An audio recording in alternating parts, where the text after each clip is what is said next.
नमस्कार मित्रांनो, स्वागत आहे तुमचं मराठी सुपर अपडेट या आपल्या यूट्यूब चॅनलवर. आजच्या या व्हिडिओमध्ये रेल्वेमध्ये NTPCची जी व्हॅकन्सी निघाली आहे याची संपूर्ण माहिती घेणार आहोत. व्हिडिओ आवडल्यास व्हिडिओला लाईक करा, चॅनलवर नवीन असाल तर चॅनलला सबस्क्राईब करा. तर चला तर मग सुरू करूया. तर बघू शकता मित्रांनो, गव्हर्नमेंट ऑफ इंडियाच्या रेल्वे रिक्रुटमेंट बोर्ड मार्फत NTPC म्हणजेच नॉन टेक्निकल पॉप्युलर कॅटेगरीजसाठी व्हॅकन्सी निघाली आहे.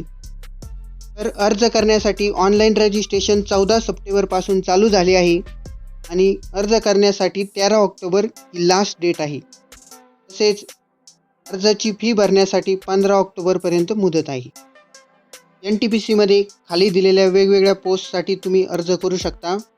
यामध्ये chief commercial cum ticket supervisor, त्यानंतर station master, goods train manager, तसेच junior account assistant cum typist आणि सिनियर क्लर्क कम टायपिस्ट.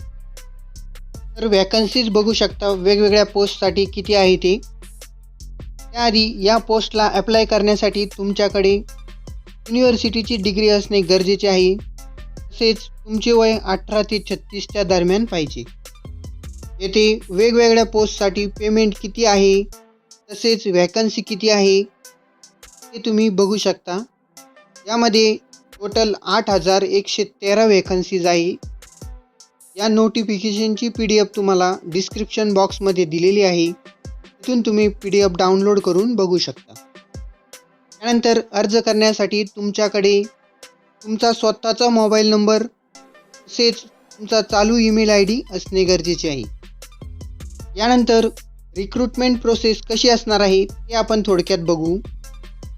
यामध्ये तुमची फर्स्ट CBT म्हणजेच कम्प्युटर बेस्ड टेस्ट होणार आहे. त्यानंतर सेकंड CBT होईल.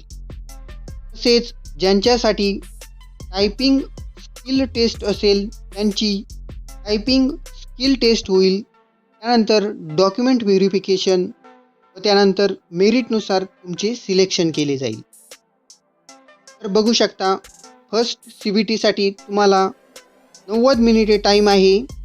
यासाठी 100 प्रश्न आहे आणि जर तुम्ही अपंग असाल तर 120 मिनिटे तुम्हाला टाईम दिला जाईल.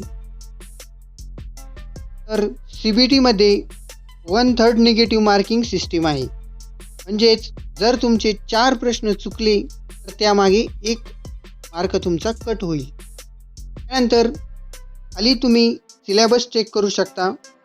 तसेच सेकंड CBT टेस्टसाठी तुम्हाला 90 मिनिटे टाईम व 120 प्रश्न असणार आहे. तसेच जर तुम्ही अपंग असाल तर 120 मिनिटे तुम्हाला टाईम दिला जाईल आणि CBT 1 सारखीच निगेटिव्ह मार्किंग सिस्टीम असणार आहे.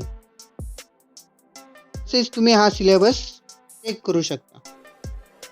तर यासाठी ऑनलाईन अर्ज कसा करायचा याची व्हिडिओ लवकरच आपल्या चॅनलवर येणार आहे. अशी ही महत्त्वपूर्ण माहिती नक्की आपल्या मित्रांना शेअर करा. अशाच नवनवीन अपडेटसाठी आपल्या चॅनलला सबस्क्राईब करा. धन्यवाद.